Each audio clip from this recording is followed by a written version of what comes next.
My lords, have you ever wondered just how powerful the weapons that we have access to truly are? Well, today we're going to find that out. This will require some speculation on my part.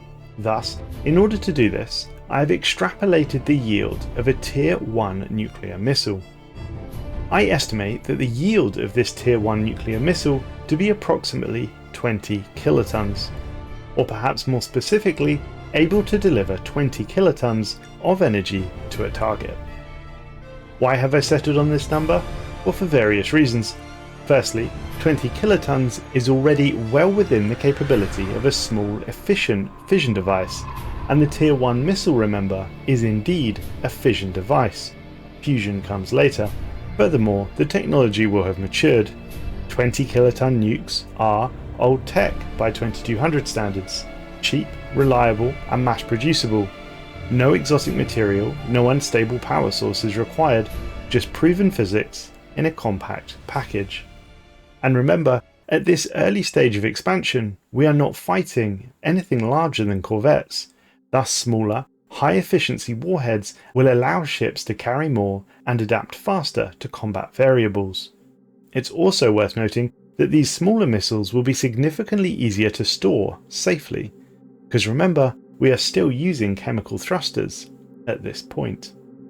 All that means is, because we're able to estimate the yield for a Tier 1 nuclear missile, this enables us to work out the potential yield, or energy output, of every single weapon available to the Commonwealth of Man. And guess what? Some of these weapons can be extremely capable. For context, a gigacannon could produce a relative yield of 1755 kilotons per shot, the equivalent of over 100 little boys, the nuclear bomb dropped by the United States of America on Japan in the Second World War. So I'm going to go through all of the Commonwealth's armoury, and we're going to begin with missiles and torpedoes, since they are conceptually the easiest thing to convert from our basic fission nuclear warhead. So we'll start with the somewhat lowly, in space standards at least, with 20 kiloton nuclear warhead for a Tier 1 missile. Tier 2 missiles would represent a step up to a fusion device, increasing the yield to approximately 26.5 per warhead. A relatively minor increase, however, it's important to remember that these are tactical ship-to-ship missiles, not designed to be world-ending annihilator bombs. Antimatter missiles, Tier 3, increases the yield to 35 kilotons, a little over twice the yield of Little Boy. Quantum missiles takes us to 46 kilotons, and Marauder missiles, our current best missile tech, takes the yield up to 60.5 kilotons, approximately 4 of the Hiroshima bombs. Now, if we continue in missiles, we begin to see why Whirlwind missiles are so bloody effective. Whirlwind missiles tend to be only fitted on larger vessels, cruisers and battleships mainly, and they are designed in such a way to overwhelm enemy point defense. 6 missiles are fired simultaneously in a cyclone pattern, at a very high relative weight of fire. Therefore, one may assume that these missiles would have lower yields, and one would be wrong. Indeed, a single Whirlwind missile has an approx yield of 73 kilotons, making them an incredibly effective weapons platform. Added to the fact that these fire at twice the rate of a regular missile, and there are 6 of them, it's a truly terrifying prospect indeed. And for further spice, they outrange regular missiles as well. If you ever needed a reason why 90% of the Commonwealth's cruisers are fitted exclusively with Whirlwind missiles, well, that's why. Torpedoes are next, and it's not surprising that these have significantly higher yields than their missile counterparts. They do travel far slower and are fired far less often, and furthermore, they can only be fired from a much smaller distance. Basic torpedoes, so equivalent in tech to nuclear missiles, have a yield of approximately 125 kilotons, making them over 6 times more powerful than missiles. By the time we scale them up to Devastator torpedoes, currently the best torpedo tech the Commonwealth has to offer, we reach a yield of 212 kilotons. For context, that's the equivalent of 14 Hiroshima bombs, and remember, we are firing a lot more than one torpedo at every ship. So that's the guided weapons dealt with. We'll now move on to kinetic weapons.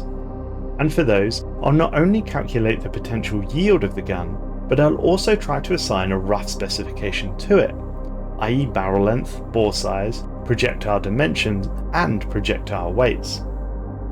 Kinetic weapons are not all that different from what primitive humans came up with in the 10th century.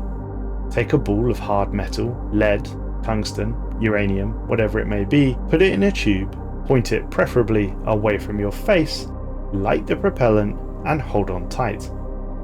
Of course, by the time we reached space, the propellant bit became a bit redundant and the balls of lead were replaced with tungsten or depleted uranium slugs.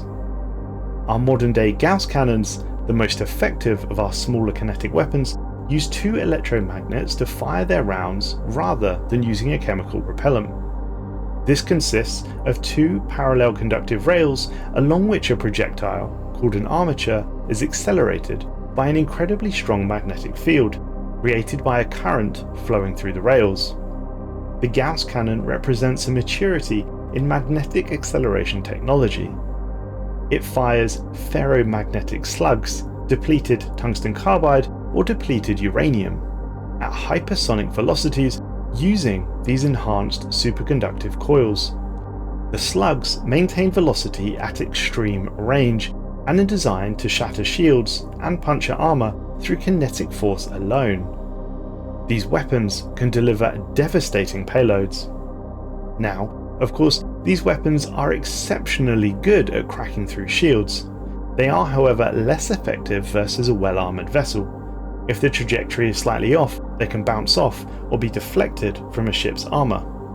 For some rough speculation of the output of these weapons, a Tier 5 Gauss cannon, a large one, can produce per hit a relative yield of 186 kilotons per shot, using the same formula to calculate the explosive yield of the missiles I did earlier. Now for the fun part. I've worked out the technical spec of the railgun and the tungsten round required to produce this yield, and in doing so, I came across a slight snag. Originally, I had assumed that we would need a large projectile. Initially, I started with a 4,000 kilogram tungsten slug, which to achieve the intended yield would need to be travelling at approximately 20,000 meters per second, which for context is 58 times faster than the speed of sound, so hardly slow. However, in space, that would be quite slow. It would take 5.3 hours to reach the moon if fired from Earth. Clearly, that was far too slow, and so I had to speed it up, given that kinetic weapons that we've seen in space combat hit almost instantly. So we need to lower the weight of the round dramatically and accelerate it to a frankly insane speed, and so that's what I tried to do. If we take a 1 kilogram tungsten slug, approximately 64mm in length, with a 32mm diameter, so approximately the size of a shot glass, and accelerated it up to 38.4 million meters per second, roughly 12% light speed, we would be able to achieve our target yield of 184 kilotons per shot. However, the further snag would be power generation. A 10-meter length railgun, it would take approximately 0.5 microseconds to fire this round, but it would undergo the forces of 7.5 trillion G and require 77.6 trillion newtons. Fortunately, we don't have to figure out how that works yet, just know that that's what we would need to reach the intended yield. So to sum up the Gauss cannon, this beauty would deliver 186,000 tons of TNT per shot, no explosive required, from a projectile the size of a shot glass. It would cause third-degree burns at up to 5 kilometers away if you stood in the path of the round, and if it hit a planet, it would flatten the city. Furthermore, it is clean, it is radiation-free, it is repeatable, and it is overwhelming firepower, just as the Shroud intended. But wait, I hear you say, what about kinetic batteries and gigacannons? For they make the Gauss cannon look like a tic-tac fighting a noodle. Well, Tier 2 kinetic batteries offer approximately twice the yield of a Gauss cannon, so you'd either have to double the weight of the tungsten slug or increase the speed. Given that we are already at 12% light speed, I'd suggest using a larger round. The Giga Cannon, however, is a completely different monster. And approximately 10 times the yield of a Gauss cannon, we're going to need to redo the calculations. We will scale up the Giga Cannon's ammunition to 10 kilo per round. This will have a volume of 517 centimeters cubed, a diameter of 69 millimeters, and a length of 138 millimeters.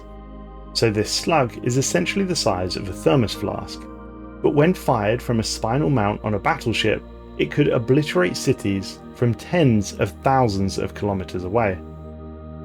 Remarkable indeed. So with that, we've been through missiles, torpedoes and kinetics, and we have energy weapons next. Now, for all the smart physicists and engineers listening, if you've made it this far, obviously I've done something right, but we know that we cannot measure a laser beam in kilotons, but we could convert it into joules, so that's what I'm going to do to somewhat try and reconcile the various weapon types. So we'll begin with the laser weapons. Laser weapons fire a short, concentrated pulse of high-energy photons. Unlike kinetic weapons, there is no slug, there is just energy.